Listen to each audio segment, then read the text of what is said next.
through. That some people may think, well, count you as being unworthy, but God even used that thing. So if you were past anything or ex something, God can still use you to do His will. So He made that thing again another vessel, and it was good to the potter. And let me pause right there and say, don't you know that God majors in using the things and people we count out to do big things for His kingdom? He will use those things that are marred and create them with the same clay as a new thing. But get this, for some of you who have been through these things, know that He will sometimes do it right before your eyes. Some of us won't believe God can do it unless we see it. I didn't see Him do this, I didn't see it happen. But sometimes He will have to do it right before your eyes so that you can be an eyewitness to what He can do. So this shows us when God does these things, it allows us to see His sovereignty, to see that He's Lord of Lords, to see that He's King of Kings. He shows us, and it's not for Him because He knows who He is, but it's for us to validate and know who God is to us. To know that whatever we're going through, He can be that for us if we will only invite Him in. Jeremiah is a great example of this in his own life. As a young man, he thought he was not fit for God's ministry, as we talked about earlier. He felt he was too shy to speak before the people in fear of what they may whisper. I too identify with Jeremiah, as I once believed that I was too unfit to teach, minister, or preach His word. But I know that God has formed something in me and I don't want to sit on it.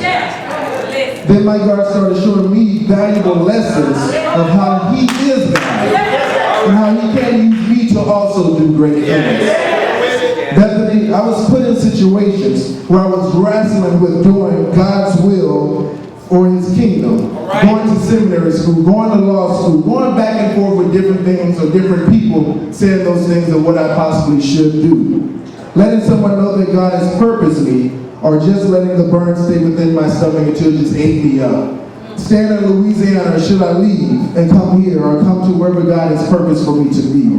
It was a lot over the past 7 years, Bethany. But when I look over it all, and in those moments, God was giving me the proper doses for what I needed at that time. And what I could handle in those seasons.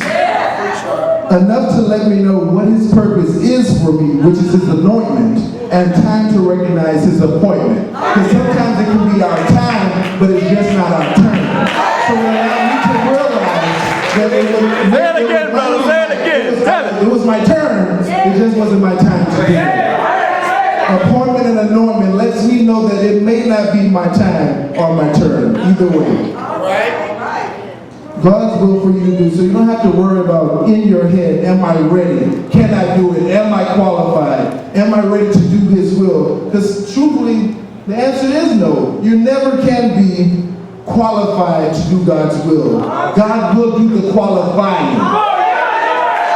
God will prepare you. Experiences, tests. These things are there to purposely build you for His will. He is the supreme teacher, and life is our university. Then once He prepares you, you can look over your life, the events, the good, the bad, and count it all joy, and realize that God qualifies the unqualified, and He uses different methods to do this. So don't be so caught up on the method of God that you miss the move of God. And this leads me to my second point of reference. I am in His hands. Verse 6, we see that what God said has happened, and Jeremiah received vision from his life experiences. Verse 6 through 7, we are to get understanding that the clay is always in the potter's hands, and made into what he deems to be good. Not what someone else deems to be good, but what he deems to be good. Our God, Bill, verse 7, can increase nations and destroy them. In His hands, it's powerful in His hands. And give reproach as well. Being in His hands reminds me of this song I used to sing in children's church. You know, He got the whole world in His hands. He got the whole world in His hands. The whole world in His hands. So to me, it didn't really mean much at that time. But now it gives me great meaning to understand that He has all of us in His hands. The little baby, the person that made you sick, the person that's dealing with substance abuse, whatever it is that you're dealing with, as long as you're in his hands, he has you. And it's just funny how we understand it from those things years later. You can look back on situations now and didn't know what it meant then, but get understanding from it on today. However, it is a true principle. When you are in God's hand, you are in his plan. Not even the devil in hell can stop you when you're in his plans. But realize this, when you're in his hands and he is sculpting you, great detail and strength is required by the potter. He has to put his hands on you. Great strength and detail to sculpt you, he has to put his hands on you. As we see in the text, the potter had his piece of work. Me and you, we can be a piece of work. He had us on his wheel. What we don't see is that for the sculpting to take place, the wheel had to turn. The wheel had to turn. It may have started out slow, but it had to continue to speed up. The wheel can be life. The life has to turn. Your life may be evolving and turning, and maybe seeming like it's going out of control. That's the will of life. That's life turning, and God is just sculpting you into your purpose and bringing you there. All right. As the wheel was turning, the potter had to sculpt. The formation of the clay required the potter to apply strength and to grip and to hold in different areas of the clay that was being turned into a new thing. I pray this is blessing you all, that you see that the reason that we go through things in life is because we're on his will, because we're in his plan. The different seasons that we're in is because we're on his will. We never left, we're still on his will. We feel the pressures from the master potter as he is molding us via situations that life has afforded us. Sometimes you may think, why do I have to go through this? Why am I dealing with this? Because you are in his plan, he has to prepare you for what he has next. When I was coming here, I didn't know why I was coming to New York. I didn't understand it. I didn't even know, I never even thought about New York. I'm from Baton Rouge, Louisiana. I didn't even know I'm from the South. I never even thought of New York. But a couple months back, well, it was a year ago actually, I came and was thinking about just changing from what it was that I was doing. Things were well, my job was great, church was great, my family's there, that's where I've grown up. The furthest that I've ever gone was to college for 4.5 years at McNeese, which is like in Lake Charles, Louisiana, about 2.5 hours from Baton Rouge. That was the furthest I've been, and then I went back home, got my own place, and it was well. It was well. Yes, sir. However, those 2 years that I was there, God was showing me that I became stagnant. I really became stagnant. I was used to trusting God for what I'd seen him do. I was used to trusting God for the things that he had done for my family. I know he's going to take care of us, whether it be financially, whether it be for life. I knew that he would take care of us for those things because I've seen him do it before. I've seen him do it. Because I seen him do it, there was, I just became stagnant. I know God can do those things. But then I was commissioned by God as I was increasing, and it was the same time that I had begun work and understanding his ministry for my life, that I actually said that this is time for me to actually, he told me that I need to take a faith walk. Take a faith walk. And the faith walk was, for me, it was just thinking like, I need to do something else, something different. I want to go and be cultured somewhere else than just the South. And then one of my good friends, Devon, was actually coming up here to go to school in New York, and I was thinking about, that would be cool to go somewhere else where I don't know anyone, where I can start afresh and start new and still. But I was like, everything is going well, things are going good, but God wanted me to take a faith walk. I don't have my money together, I don't have this together, little savings, I don't want to go there. Then he came up and actually was checking out different places, all my furniture came. You start fighting different things when you don't want it to happen. So I came and took a visit, and God gave me permission to come here just to move it along. Gave me permission to come here. If I came to New York, his will be done, and I will be great because of it. And then once he gave me permission, that's when I just had my parents and my family didn't believe I was going anywhere. Till they see me started packing up and I left. And I was like, oh, y'all come to my going away party? They didn't even come. Until they actually seen that happen, it became real. And that's when it became real to me that God would do what he said he would do. And then I came to New York and was still fighting different situations. It was going from temp job to temp job. working. Funds were not really coming steady. So the little that I had, I'm in a new city, like, dang, there's some things in New York City I would like to do, but just can't do them. But I thank God for people that He's put in my life to actually take care of us. I didn't need for anything. Thank God. Rent was paid, didn't need for anything. Those things were taken care of. Food, all those things. Even with the little that I had. So God can do those things for you. He did it for me, and He can definitely do those things for you. I started in my downtime. I knew that it was something, it was purpose for me to do it. In my downtime, I was able to write down all those things that I forgot that I was good at, that I like to act, that I like to write scripts, that I like to do different things. Started writing those things down, and God had me a grand list of things that I forgot about, some things that I never thought about on my list. And I can say that on today, all of those things have been accomplished or on their way to being accomplished. So just even in that downtime when you're allowing God to use you, you can hear from Him. You sometimes have to go in your secret place and remove yourself from different noise and just remove yourself from people. And I take it as that was my downtime, where God had to actually talk to me. I had to experience some things. I had to lean on some people that I normally wouldn't have to.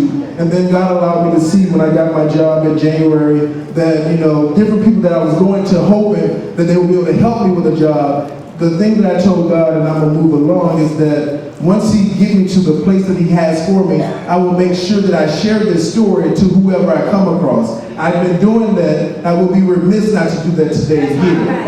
And so I told Him that I will make sure that He gets all of the glory for doing it. And what happened was there were different people that I went to that were able to get me jobs, to help me out in different situations, but they didn't do it. It didn't work out for whatever reason, but now I see that it was God doing those things. Because if I was to allow man to do these things for me, then I would start giving them praise that God should have received. Because if I told Him, He'll make you accountable to what you told Him. Sometimes we have to bring His word back to Him, but He will also bring what we tell Him back to us. And I told Him, Lord, I'm going to make sure that I give You all of the glory. But I can't do that if I'm asking this person to help me out, because I'm going to mess that up. I'm going to start giving them some of the things that you deserve. So when I got my job, it was nothing but Him and no one that was there but Him to do this. And I had to count it all joy for what He was doing. Amen. So know that He can qualify you. Know that He can do those things. He did it for me. You're no different as long as you're in His hands. You're in His plans. That God will also get you to where you need to be. Right?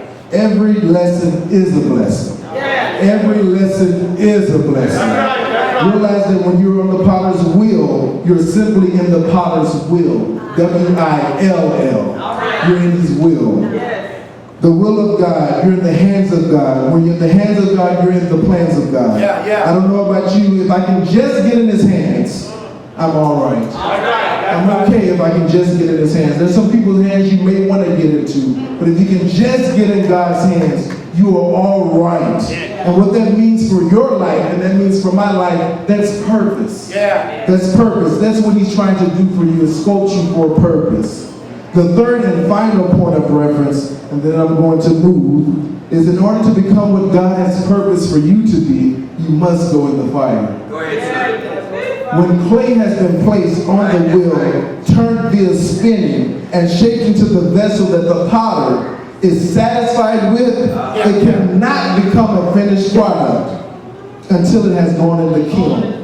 I don't know if I have any potters on here, but until it has gone in the kiln, it cannot be a finished product. Just to give you a little pottery 101, according to Wikipedia, kiln is a thermally insulated chamber or oven in which a controlled temperature regimen is produced. Uses include the hardening and burning or drying of materials. And it goes further to say that it's an essential part of the manufacturing of ceramics, which by definition requires heat treatment, often at high temperature. Somebody say the fires of life. I said all of this to say, my friend, that when you're allowing God to shape your life, make sure you know that it is a process in order to get to your finished state and become the beautiful vase or sculpture that you are meant to be, that you have to, so that you don't become hardened, you must go through the fires of life. But let this be understood that there are two fires that can be used. And I quote one of my brothers, Elder James Maurice down at Rose Hill, is that there are two fires. They can be either a consuming fire are a refining fire. Yeah. The consuming fire does exactly what it states. It shall consume and dispose of remains. Right. However, the potter in this instance shall use a refining fire for his clay. This refining fire reminds me of the three brothers, Meshach, Abednego, and Shadrach, in the fiery furnace. Because, just think of that, the soldiers that were trying to bring them to the fire because they would not worship idol gods that King Nebuchadnezzar had told them to worship. Because they didn't want to do those things, the same people that were trying to bring them to the fire, the soldiers, as they were bound and tied up and shackled, the soldiers ended up being tossed into the fire themselves. Right. And those things, as the soldiers were pushed into the furnace, the fires killed and consumed them. Right. And Shadrach and Meshach and Abednego then also fell into the hot furnace. All right. Then King Nebuchadnezzar, as they were in the furnace, he started to notice in amazement that, is there a fourth man in the fire? I thought it was only three of them. Then he replied, oh yes, King. Look, I see four men walking around in the fire, untied and unhurt. So those things that had them bound actually end up loosing them from that fire. And he looked in and he said, well, I see a fourth man. Some people would say that thought it was some kind of angel, thought it was the angel Michael. I would like to believe that the fourth person is our Christ, my Savior. As he says in his word, he will be with us always. No matter what we in our fires, in our situations, in our trials, in our temptations, he will be with us always. The three men then walked out of the furnace without any burns, no hairs on their head burned, and their clothes perfectly fine, and no smell of fire on them at all. And at that moment, Nebuchadnezzar just realized that who you worship is the real deal. When you're going through things, the way you handle your situation will make people around you realize who you worship is the real deal. And God has sent his angel to protect them, and more importantly, they realized and believed and trusted in God. How many of you know that that is a refining fire? It will remove those bondage, shackles, and impurities. What's also important to see is that sometimes you will come out of the fire better than when you went in. The same fire that may consume someone else and they consume the soldiers can refine you and did refine those brothers. So as I close, remember that God is in the recycling business. Remember that God is in the recycling business. He will use the same marred clay. If you didn't notice, he didn't get a new piece of clay, not a new clump of clay. He used the same marred clay. He used you and I on his will to create something new. Yes,